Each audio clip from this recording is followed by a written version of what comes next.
Hello friends, आपका मेरे channel पर बहुत बहुत स्वागत है। मैं प्रीति हाजिर हूँ आपके लिए रीजनिंग का एक और नया वीडियो लेकर। आज हम रीजनिंग के कुछ और इंटरेस्टिंग क्वेश्चन करेंगे। मैंने जो कल क्वेश्चन आपको करवाए थे, आई होप आपको क्लियर हो गए होंगे।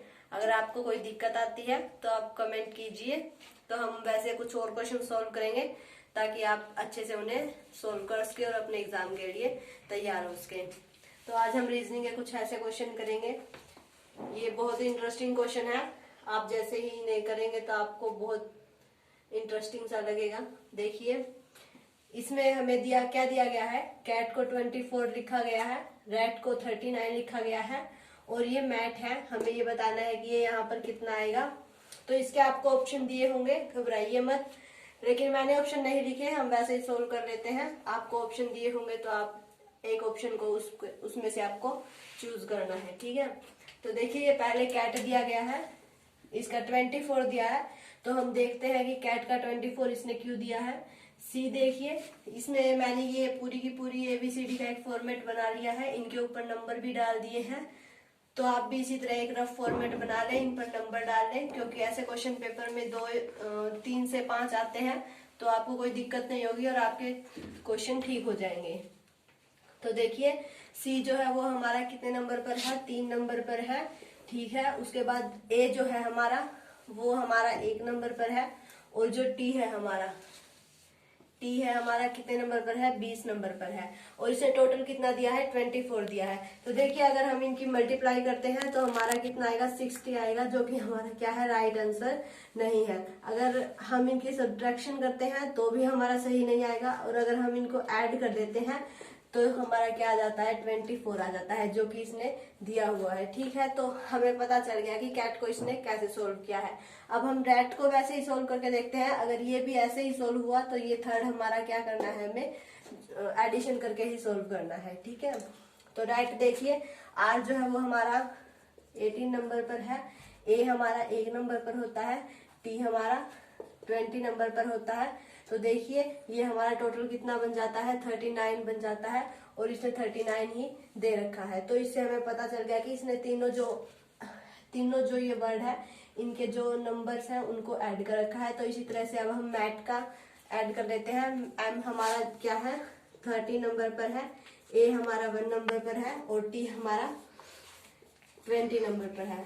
तो देखिए, अब इनका जब टोटल करते हैं तो हमारा कितना आ जाता है, 24 आ जाता है। 24 क्या होगा, हमारा राइट आंसर होगा। तो इस तरह से आपको देखना है कि इसने ये 2 कैसे सोल्व किए, तो उसी तरह से आपको सिमिलरली तीसरा भी सोल्व करके दिखाना है।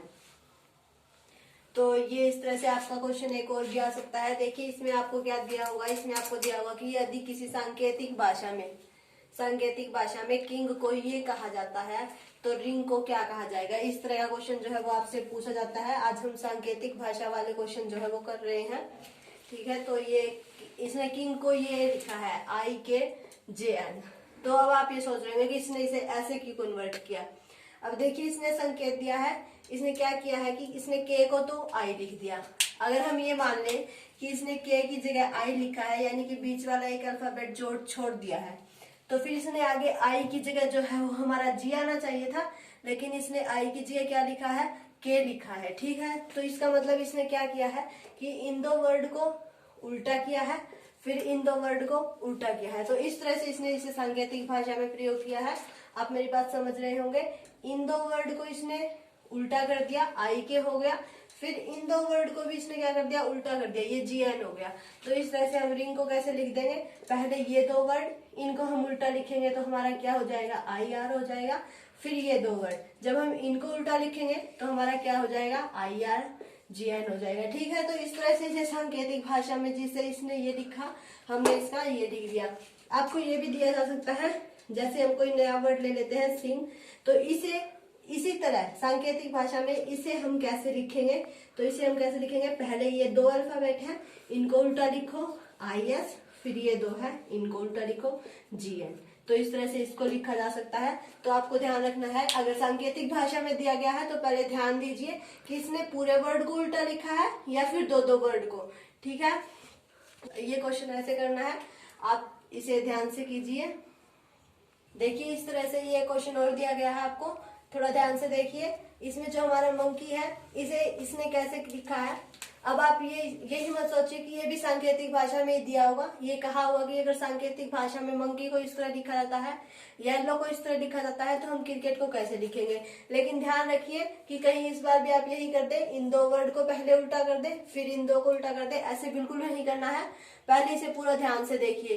ये मंकी है, इसने क्या किया है, इसने पूरे वर्ड का ही उल्टा कर दिया, यानी कि जो लास्ट था उसे फर्स्ट बना दिया और जो फर्स्ट था वो क्या बन गया, हमारा लास्ट बन गया। तो ध्यान से देखिए, वाई आ गया, फिर ई आ गया, फिर के आ गया, फिर एन, फिर ओ और फिर एन। आप मेरी बात समझ रहे हैं। ये देखिए, इसने पूरे वर्ड को ही उल्टा कर दिया। जैसे येलो है, येलो का इसने उल्टा कर दिया, डब्ल्यू ओ फिर एल फिर एल फिर ई फिर वाई। ठीक है, आप समझ गए। इसने क्या किया है, इसने दो दो वर्ड का करके उल्टा नहीं किया है, बल्कि इसने पूरा वर्ड ही उल्टा कर दिया। तो हम क्रिकेट को कैसे लिख देंगे, देखिए टी ई के सी आई आर सी।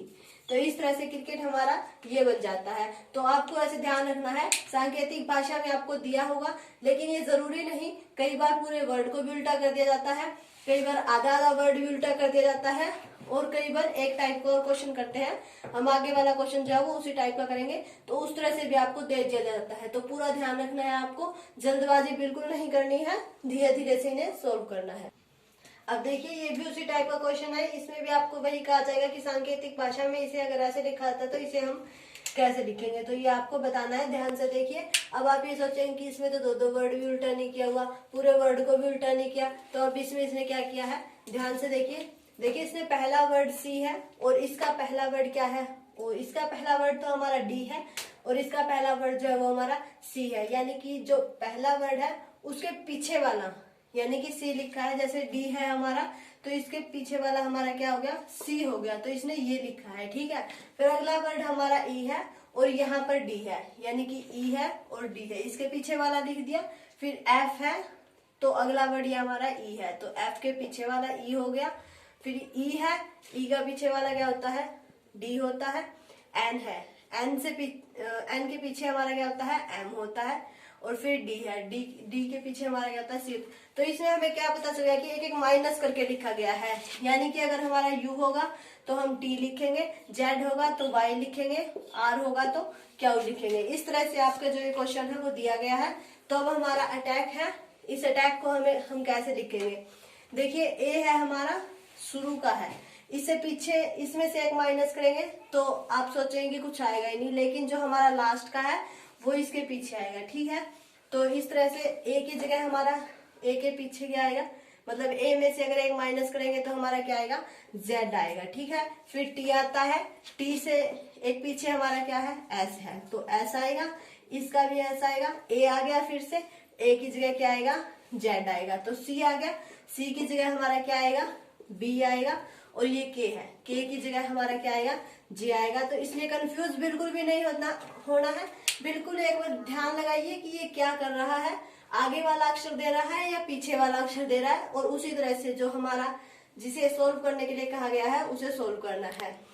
नहीं कि ये पीछे वाला ही दे, ऐसे भी दे सकता है कि ए की जगह ये डी लिख दे, बीच के दो अक्षर छोड़ दे, फिर जो अगला वर्ड होगा उसकी जगह ये दो छोड़ के एम लिख दे। तो इस तरह से भी आपको दिया जा सकता है। थोड़ा सा ध्यान लगाएंगे तो आपको पता चल जाएगा कि इसने ये कैसे सोल्व किया है, तो आप इसे आसानी से सोल्व कर सकते हैं। देखिए, इसी तरह का एक क्वेश्चन हमने पहले भी कर लिया, लेकिन उसमें क्या था, उसमें हमें ये सब चीजें नहीं दी गई थी। तो देखिए, इस तरह का क्वेश्चन भी आपको दिया जा सकता है। इसमें इसने आपको नंबर ही बता दिया कि सी की जगह 3 रखेंगे, यानी कि इसने हमारा सीरियल नंबर ही रखा है 1 2 और 3, तो सी की जगह क्या होगा, 3 होगा। जी की जगह 7 हो गया, जी हमारा 7 नंबर पे ही आता है और एच हमारा 8 नंबर पे आता है। तो इस क्वेश्चन में जो है क्या कर दिया गया है, ये भी बता दिया गया है ताकि आपको कोई कंफ्यूजन या दिक्कत ना हो, लेकिन आपको वैसे ही पता होना चाहिए कि इन्हें कैसे सोल्व करना है। तो देखिए, इसमें ये बता दिया गया और फिर कहा गया है कि कैट को 24 लिखा गया है। देखिए, हमने सोल्व किया था पहले क्वेश्चन में, सी कितना है हमारा 3 है, ए 1 है और टी हमारा 20 नंबर पे है, तो ये टोटल कितना हो जाता है, 24 हो जाता है। तो इस तरह से इसने कैट को सोल्व किया है। बस डिफरेंस इतना सा है कि इसमें ये नंबर्स भी हमें दिए गए हैं और उस क्वेश्चन में हमें सीधा ही कहा गया था कि सांकेतिक भाषा में कैट को 24 लिखा है। तो ये दोनों क्वेश्चन बिल्कुल सेम है, कंफ्यूज बिल्कुल भी नहीं होना है। तो देखिए, रैट को हम कितना लिखेंगे, 18 1 और 20, ठीक है। तो ये हमारा कितना हो जाता है, 39 हो जाता है। तो इसका राइट आंसर हमारा क्या होगा, 39 होगा, ठीक है। तो ये क्वेश्चन हमने पहले भी कर लिया और फिर से कर दिया, बस यही डिफरेंस जो था इन दोनों क्वेश्चन में था, इसलिए कंफ्यूज बिल्कुल ना हो, बस थोड़ा सा ध्यान से काम ले तो क्वेश्चन जो है वो हमारा ठीक हो जाएगा। तो देखिए आज हमने सांकेतिक भाषा के कुछ क्वेश्चन किए हैं, अभी ये कंप्लीट नहीं हुए, 2-3 ही टाइप हुई है। तो ऐसे जितने भी क्वेश्चन आपकी बुक में है आप सारे के सारे कर ले, और अगर कोई दिक्कत आती है तो आप कमेंट करिए। हम कल सांकेतिक भाषा की ही एक वीडियो और डालेंगे ताकि आपके सारे के सारे क्वेश्चन जो है वो अच्छे से क्लियर हो जाए। आप वीडियो अगर आपने पूरी देखी है, अगर आपको अच्छी लगे तो लाइक कीजिए, ज्यादा से ज्यादा शेयर कीजिए, और कोई दिक्कत हो तो कमेंट कीजिए। और अगर आप मेरे चैनल पर नए हैं तो इसे सब्सक्राइब करना बिल्कुल ना भूलें और घंटी दबा दें ताकि आपको मेरे आने वाले वीडियो के नोटिफिकेशन मिलते रहे। और जो बच्चे NMMS का एग्जाम देना चाहते हैं उनकी कुछ हेल्प हो सके।